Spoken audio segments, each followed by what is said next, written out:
Sometimes to get to the next phase on your project, you have to back up just a little bit and take care of a couple of details that you had been putting off.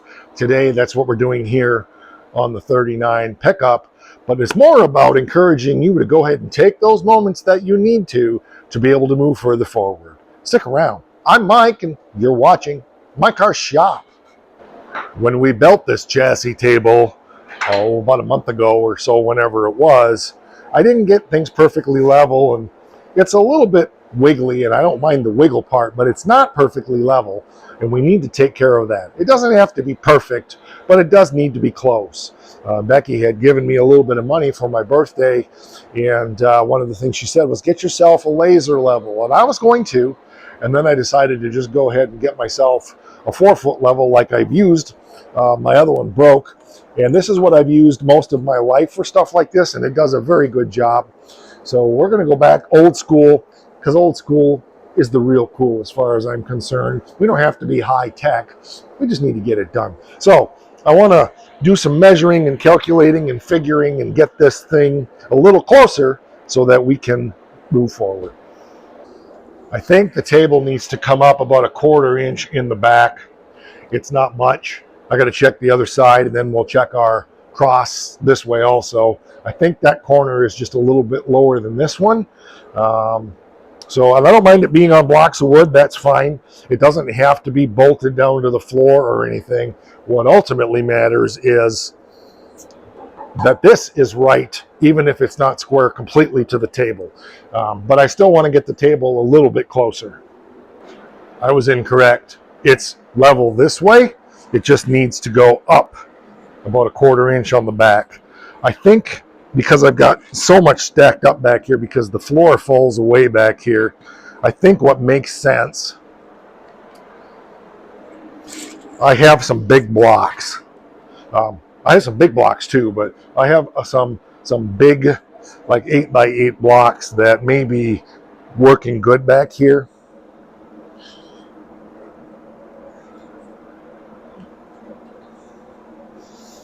Yeah, most of that flex is, I think it's just because I've got like 5 pieces of wood on one side and 4 on the other. So let me get a tapeworm and measure where we're at and see if those big pieces are going to work or if we need to go a different direction. There we go. I've got some of this 6x6. I got a whole bunch of this for cribbing for various things, and I think I'm going to take and just cut off like a couple of 1-foot pieces. Boom and boom, and that should do me real well. So I got to decide how I want to cut that. I could probably cut it in my bandsaw, but that's an awful big piece. I do need to get my chainsaws fired up anyway, so maybe that's what we'll do, is I'll get a chainsaw fired up, and that kills off one thing that I need to get done for the homestead, because I haven't fired up my saws, and I got a huge trailer load of logs out there I got to cut for heat. So yeah, let's get the saw fired up, and I'll buzz off a couple of 1-foot chunks, and then we'll get that cribbed up back there a little better. Okay, not the most accurate cut in the world, but it just needs to be wider than the leg, and it is. So that'll work. So I need to get my floor jack, wherever that is, and jack this table up in the back, and then get these under there and start doing level on the level. So I think in the front we're all right. This is pretty stable up here. So I mean a little bit of wiggle, of course, because of the way the legs are designed. I'm not putting bracing in it. I don't really care to. So yeah, it'll work. All right, here we go. That looks good to me. Yep, that's nice in the middle. All right, let's check crossways. Okay, here's our other side. Right in the middle. Very good. Now let's check across.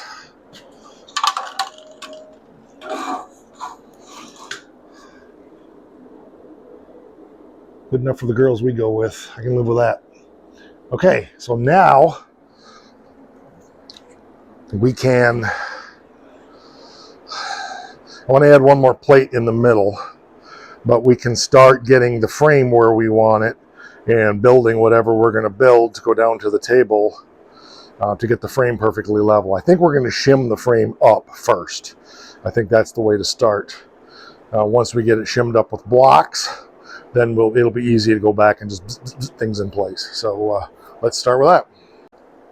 All right, I have spent over an hour tweaking everything, but I got it. So there we go. The frame rail is nice and level there. Let's put it over on the other side. It's nice and level there. At the back,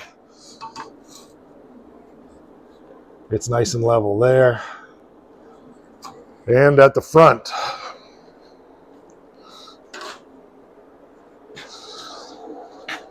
it's nice and level there. Now I've had, it's tweaked just a little teeny bit. It needs to be up just a little, just a Nova Scotia on this side, but close enough for now. So here's what I've had to do. You want to talk about factory tolerances? This K-frame out of a low mileage car is just a little teeny bit twisted. So am I, and that's okay. But what was happening was it was causing the back of that frame rail over there to come up. So I finally just loosened those bolts, and that let everything settle back down. And I think that's why it's off just a teeny bit here.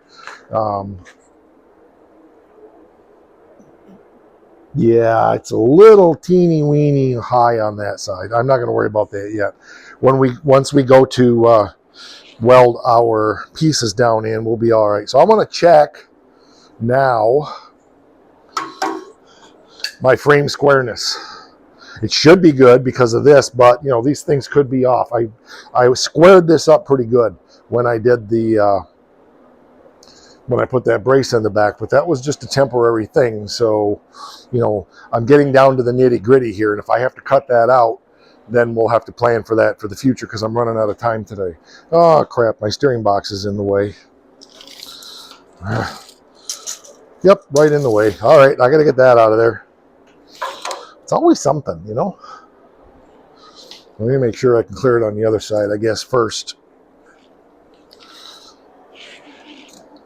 Yep, we're good.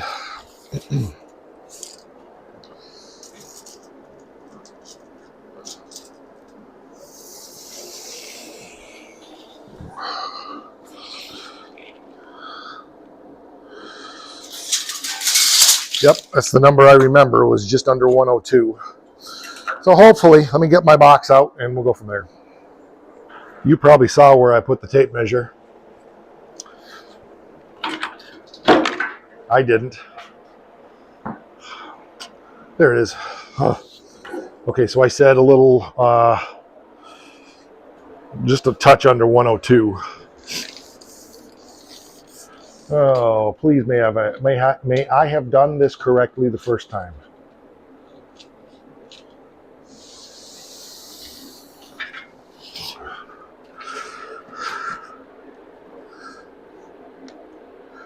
.102 on the nut. And some of that is a little bit dependent upon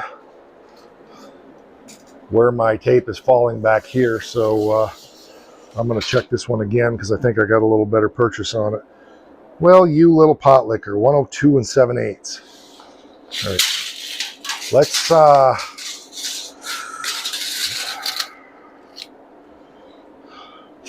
does that mean it's not square?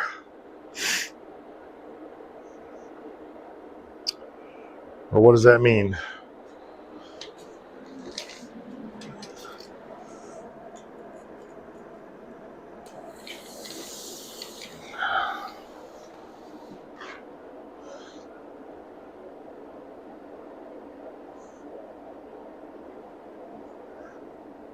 It's 102 15/16. We're probably within spec.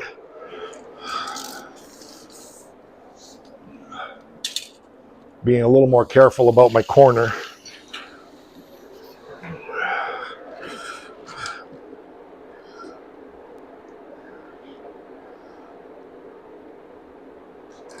Sixteenth of an inch variance. So my squareness would be out Not much. Let's see if it's long. I think it needs to come this way just a touch. Let me give her a bang. See what happens. That worked. So all I did was take my hammer. I just came back here and gave her a good thwack. And we are now 102 and 15/16. So we are square like a toilet. And we are level on the level again.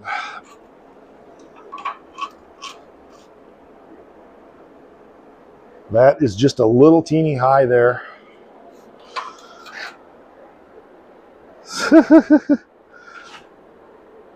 Same there. It's so funny how things shift. When you move one thing, everything moves. Yeah, it's off just a nova.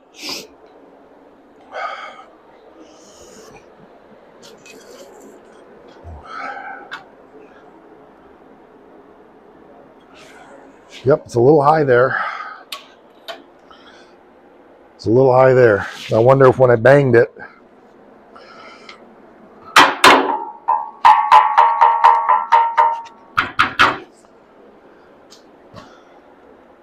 it's still a little on the high side there, huh?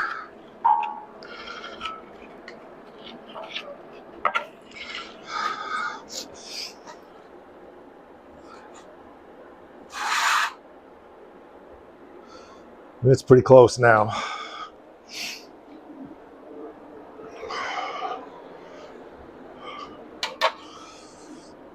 Now we're right on the money there.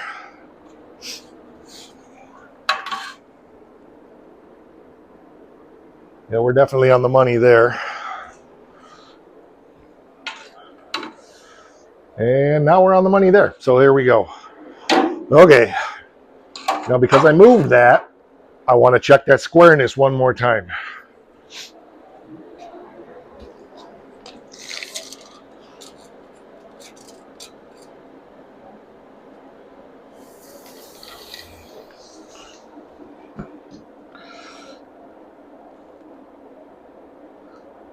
.102 and just barely under 102. So yeah, we're at like 31, 30 seconds really.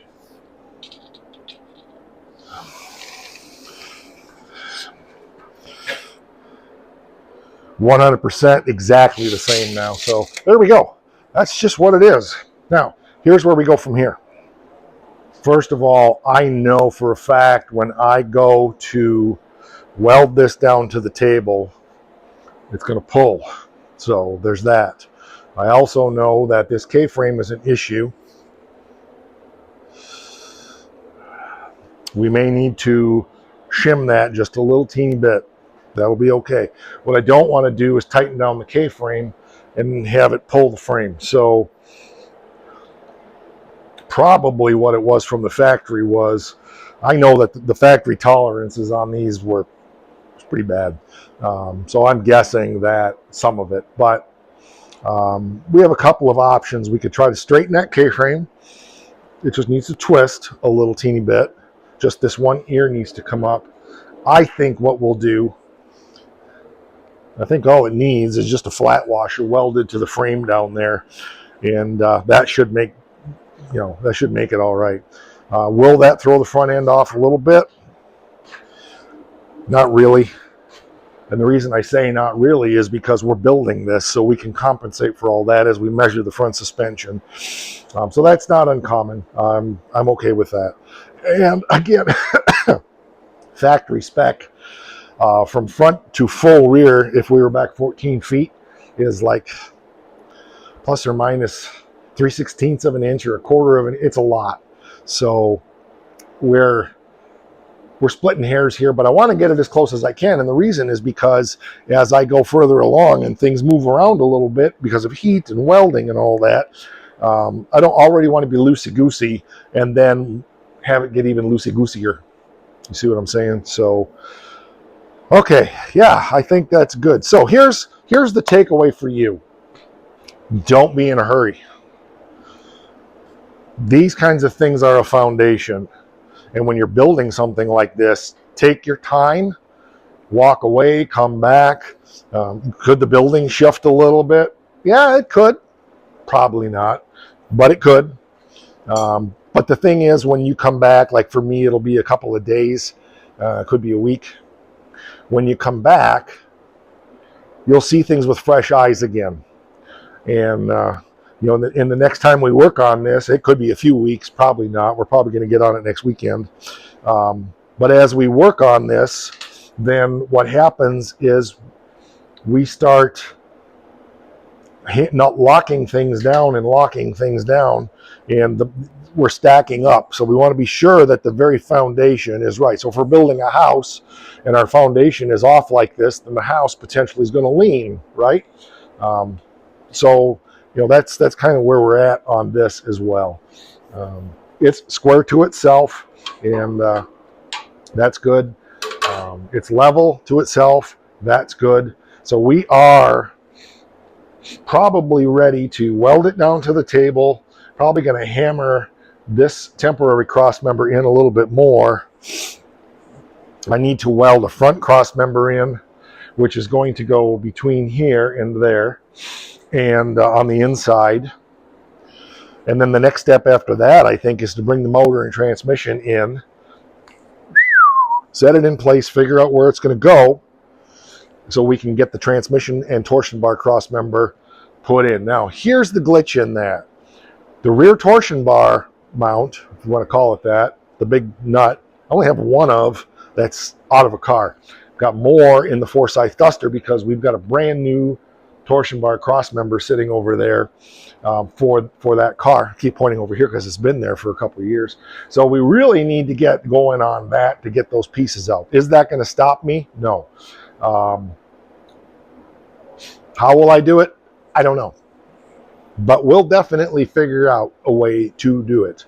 But there's a lot to it. As a matter of fact, we could potentially, as I think about it, and this may be the way to do it, we could get that torsion bar cross member out of the box and use it for staging purposes to figure out what we're doing.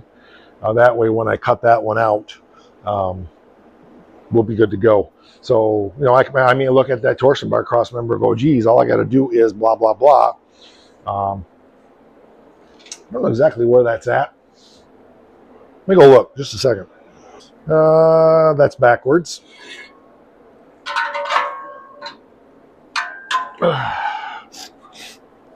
This doesn't really matter for staging, but it'll be back in here somewhere.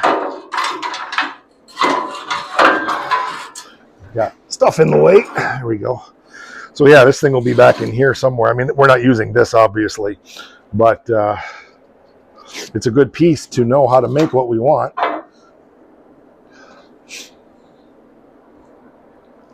And we can actually get it staged in place to know where this cross member is going to go by putting our control arms in, sticking the torsion bars in, and that'll get us a start.